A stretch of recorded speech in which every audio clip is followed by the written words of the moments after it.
Bueno, buenas noches. En la siguiente presentación, mi compañero, Suárez Ignacio Ezequiel, y bueno, quienes habla, Lobos Ivana, vamos a estar hablando de nuestro trabajo de investigación y las conclusiones a las cuales llegamos.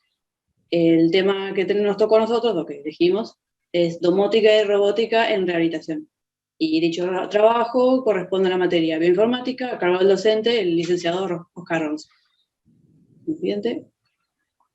Para la realización y presentación de este trabajo nos planteamos estos objetivos, que son introducir los conceptos de domótica y robótica, no solo para unificar aquellos conocimientos de que los que nos escuchan ya puedan tener sobre el tema o hayan quizás escuchado, sino también que sirva como disparador para aquellos que no estaban adentrados en el tema a indagar o investigar un poco más.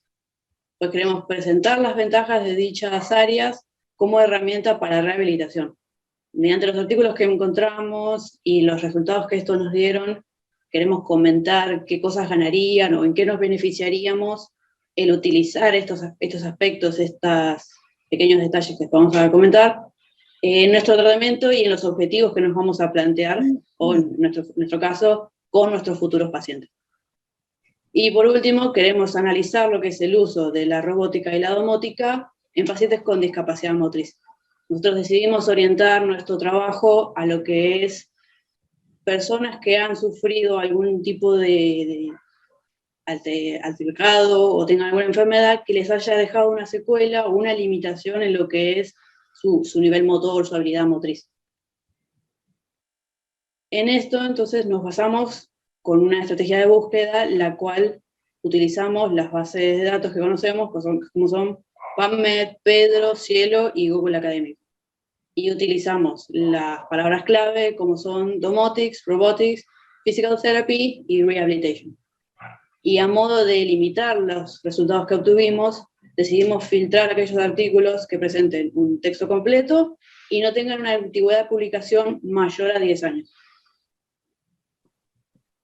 Bueno, Ezequiel, sí. Nacho. Hola, ¿qué tal? Buenas.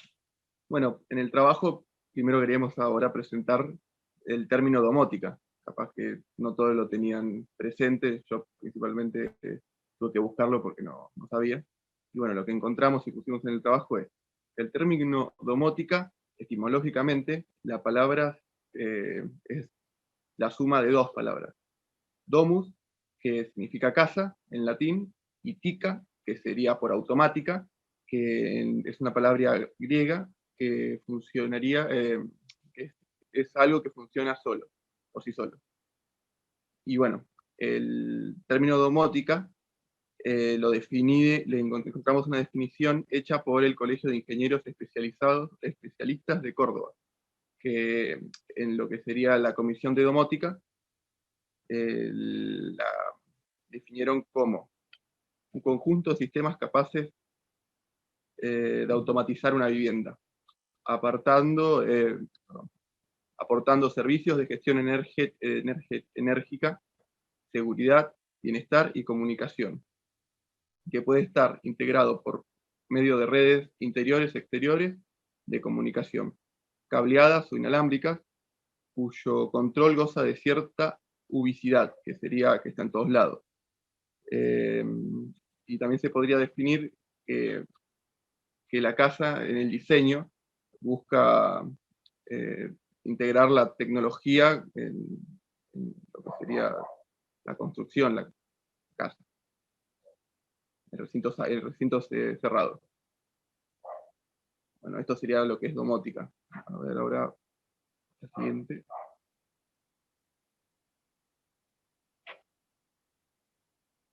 Bueno, ahora la definición de robótica. Nosotros encontramos la definición de robótica que la da la Asociación de Industrias Robóticas de Estados Unidos, que sería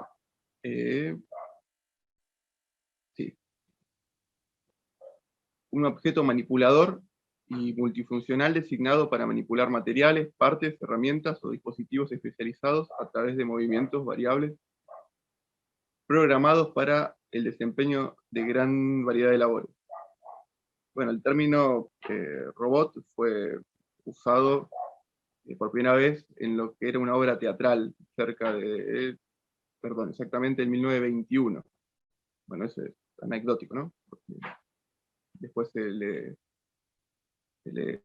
asignaron distintas definiciones.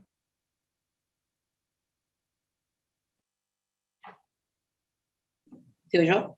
Sí, también.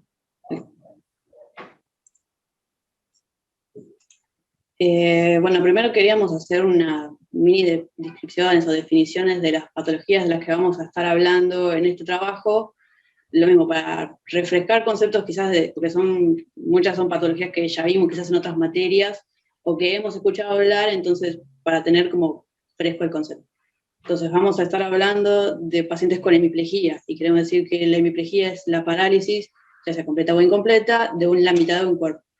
Esta puede ser causada por un evento agudo, como lo es un ACV, en origen cerebral, o secundaria a una enfermedad, como lo son un tumor o la meningitis.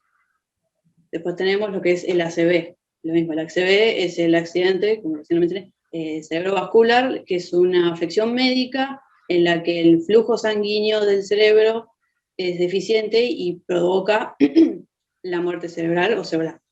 Esta afección también puede ser de dos tipos, puede ser isquémica o hemorrágica. En la isquémica tenemos el bloqueo de algunos de los vasos que irrigan al cerebro, y en la hemorrágica este vaso se rompe o tiene una ruptura, como lo es en el... Ay, se me va la patología. Y lo que hace es eso, provoca una hemorragia en el tejido cerebral, como dije, provocando la muerte de la célula. Entonces tenemos lo que es la lesión medular o el lesionado medular, como lo vamos a conocer nosotros, que es el daño que sufre la médula espinal y conlleva a posterior un déficit neurológico con consecuencias a largo plazo, o que le van a presentar al paciente secuelas que perduran el resto de su vida. Y estas alteraciones lo que tienen es que se producen del nivel de lesión para abajo. Y por último tenemos lo que es el Alzheimer, que a modo de describirlo rápido es la enfermedad que produce un trastorno cerebral en donde nuestro paciente lentamente pierde la memoria y las capacidades mentales lentamente en el tiempo, y esto es irreversible. Y lo que también ocurre con nuestros pacientes es que pierden la habilidad de llevar a cabo tareas que le eran fáciles o que son sencillas en un primer momento, y después al paciente se le hacen o muy difíciles o directamente no las puede realizar. Y lo que tiene también el Alzheimer es que estos pacientes también tienen alterada o van a ver alterada lo que es su conducta y su personalidad. Van a tener cambios de humor rápidos, o su personalidad puede cambiar completamente con el transcurso de lo que es la enfermedad y el avance, y sobre todo en las últimas etapas.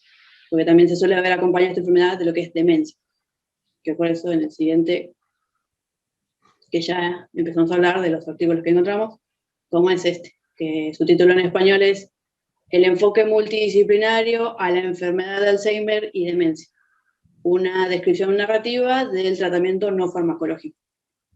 En este artículo lo que se ve son toda la variedad de gamas que tenemos en el tratamiento, que no incluyen fármacos para esta enfermedad. Pero nosotros lo que quisimos es enfocarnos en la parte de tecnológica o domótica en este caso. Entonces vimos que se describen una gran variedad de herramientas que disponemos hoy en día al tratamiento y al cuidado, sobre todo, de estos pacientes, en lo que es los dispositivos que contamos hoy en día.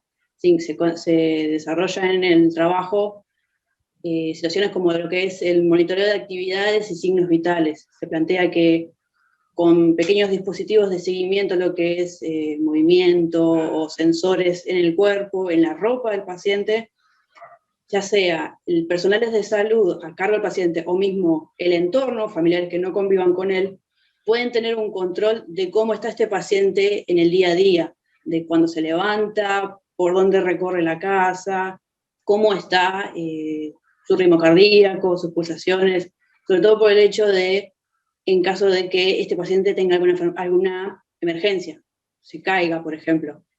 Si los familiares o el médico a cargo tiene el dispositivo puede recibir una alerta de que esta persona requiere asistencia ya, digamos, de emergencia.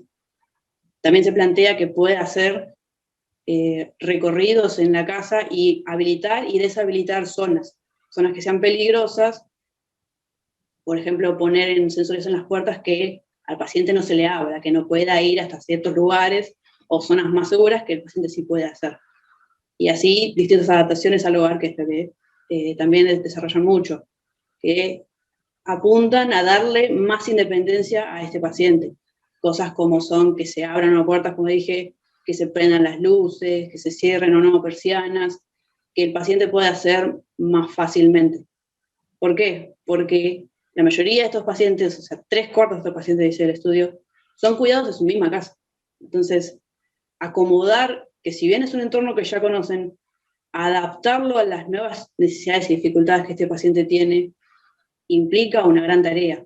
Y si nosotros hacemos muchos cambios, sobre todo muy bruscos de golpe, en un paciente con una demencia en comienzos o a desarrollarse más adelante, puede ser muy desafiante e incluso contraproducente para estos pacientes. Es como que no reconocen el lugar en el que están. Entonces, si con la domótica nosotros podemos realizar pequeños cambios y que encima sean con objetos como es la tele, el celular, espejos, cosas que el paciente ya está acostumbrado a usar, le permitan encima hacer cosas más fáciles o más, con poco esfuerzo para él, implican una gran ventaja.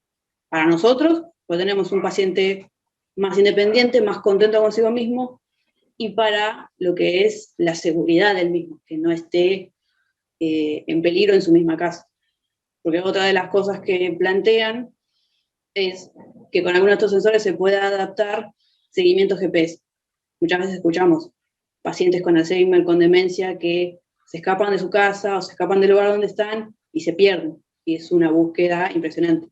Si este paciente tuviera un seguimiento GPS, se podría encontrar muy rápido y es un problema menos. Es un problema menos para él, para la familia, para los sistemas de emergencia. Pero ¿cuáles son las contras que este estudio plantea? Justamente con esto. Tanto seguimiento, tanto control, los investigadores plantean que sería un problema ético en lo que refiere a invasión de la privacidad del paciente. Tener todo el tiempo a alguien que sabe qué estás haciendo. Y a la vez, en caso de que se vulneren estos datos, más peligroso todavía, que alguien pueda acceder todo el tiempo qué hace una persona con otras intenciones que no sean médicas, es un problema. También plantean el problema de lo que es accesibilidad. Si bien hoy en día es más fácil acceder a dispositivos como Alexa o control de Wi-Fi de distintas cosas de la casa, no todos lo tienen, y en este caso estamos hablando por lo general de personas mayores a los que por lo general les cuesta esta adaptación a nuevas tecnologías, al uso de dispositivos. Entonces, eso es un gran problema. Y a la vez dicen que también, no solo desde el paciente, sino desde el entorno y el personal de salud. También requiere mucha instrucción, mucho conocimiento, sobre todo lo que sea dispositivos, internet, programación incluso, para poder sacarle el jugo a estos dispositivos. Entonces plantean que si bien han habido muchos avances en el último tiempo, todavía se requiere más investigación, más desarrollo de estos dispositivos con mejores resultados. Incluso. Nacho. Bueno, sí. Acá tenemos lo que sería el trabajo de tesis doctoral de Lucas Lipson. Es un estudiante, un ingeniero en biomedicina de la Facultad de Córdoba. En este estudio, en esta investigación, él se centra en un paciente que tiene cuadriplegia. El paciente es un abogado que hace 20 años, producto del accidente, quedó en estado postrado. Entonces, el ingeniero Lucas Gibson, luego de un estudio, de una charla con él, resumió prácticamente la vida cotidiana en 2 objetos. son básicamente los que los usa para todo lo que hace durante el día, que es la cama y el guinche. Que el guinche es la herramienta que lo mueve a la silla, donde él pasa el día. Entonces, el trabajo de domatizar su ámbito, su ambiente, era, por medio de la voz, integrar estas dos herramientas y poder usarlas sin ayuda de un tercero. Bueno, en el trabajo, en las figuras que tenemos, vemos cómo se diagrama el guinche con la cama. Por medio de poleas, sube y desciende y se mueve hacia la silla. Y bueno, por comando de voz, puede utilizarlo sin ayuda de nadie. La siguiente imagen.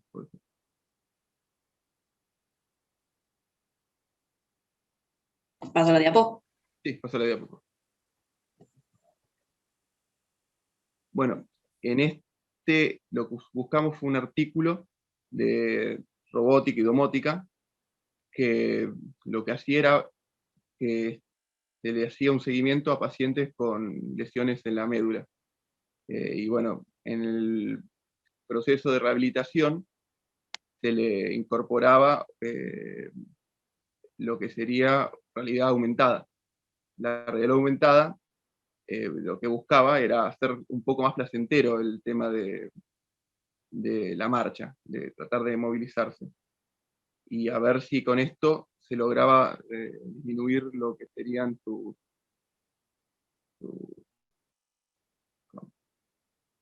experiencia, sea menos dolorosa, digamos.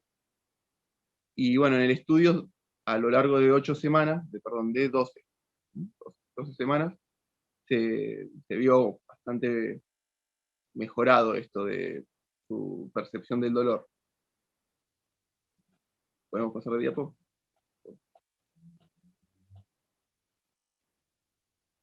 Bueno, en buscamos un informe que integraba el exotraje en lo que sería también la rehabilitación en personas con lesiones cerebrovasculares. Y bueno, también se ven bastante mejoras en lo que sería a largo plazo. ¿Puedo cambiar de diapo?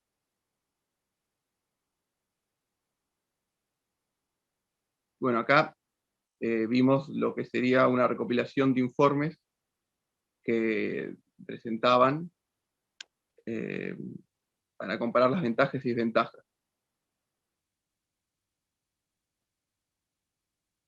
Siguiente diapo, ¿tenés?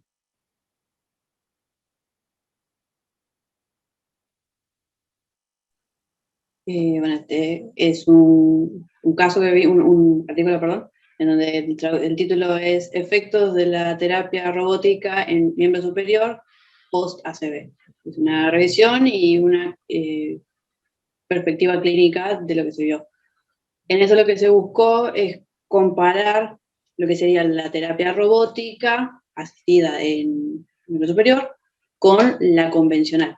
Entonces, lo que se utilizó fueron distintos dispositivos, todos a veces enfocados en todo el miembro, a veces solo codo, a veces solo muñeca, a veces solo dedos, cómo estos mejoraban la capacidad del paciente con lo que es el tratamiento no robótico. Y se utilizó categorías específicas, se buscó lo que es fuerza muscular, control de movimiento, capacidad del miembro superior, es algo que refiere a test específicos o habilidades específicas como son las ABD, que también decía cosas como, no sé, cepillarse el pelo, higienizarse, bañarse, cepillarse los dientes.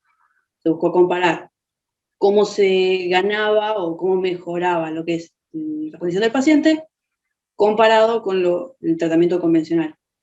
Y se tuvo también en cuenta el tiempo que había pasado entre el evento en cada paciente, que por lo general rondaba entre posterior a 3 meses y alrededor de los 6 meses, no más de eso.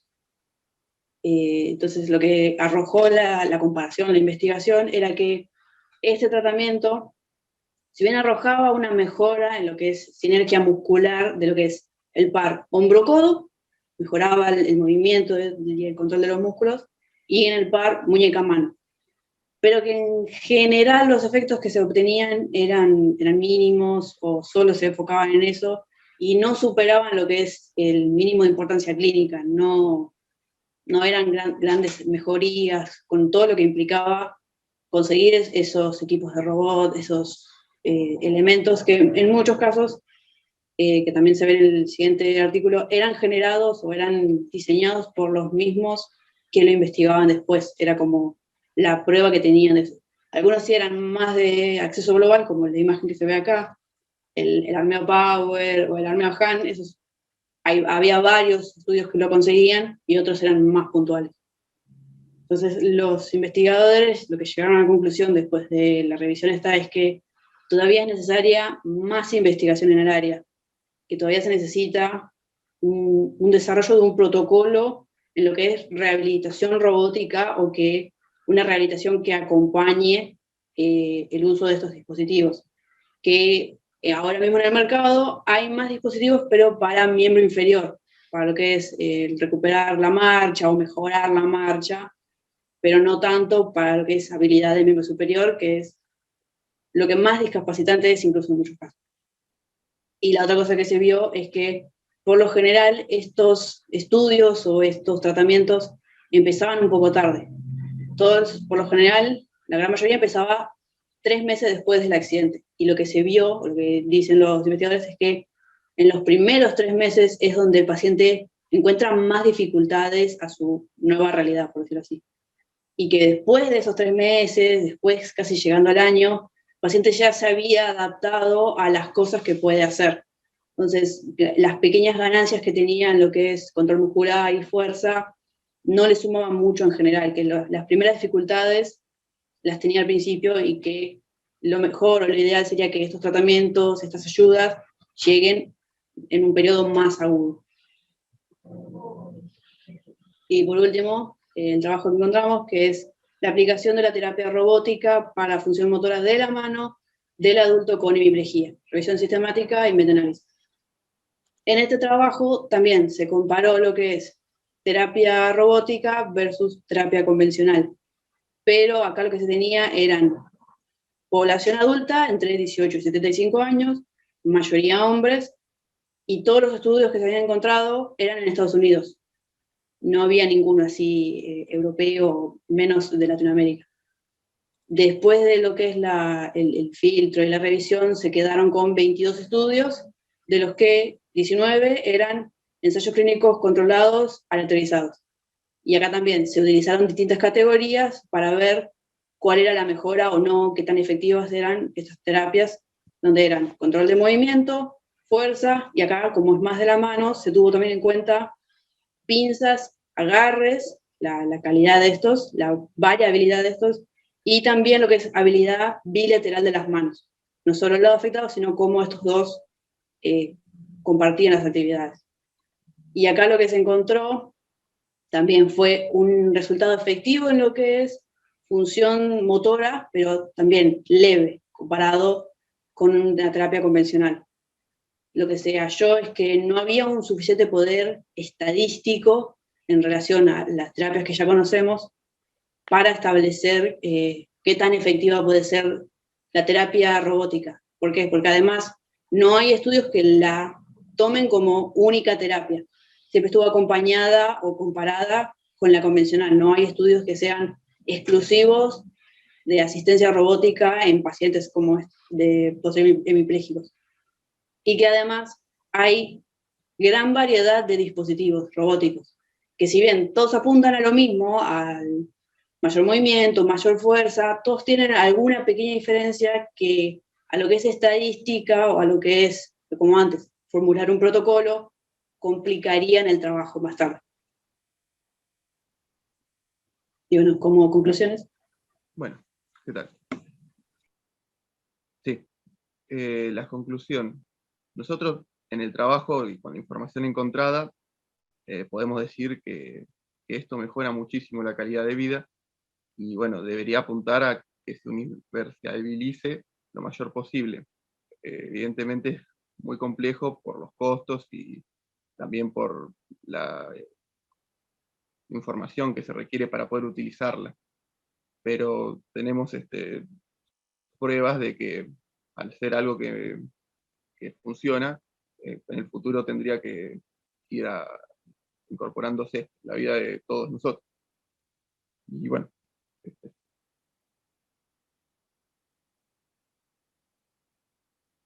Y bueno, acá pusimos la bibliografía en la que nos basamos.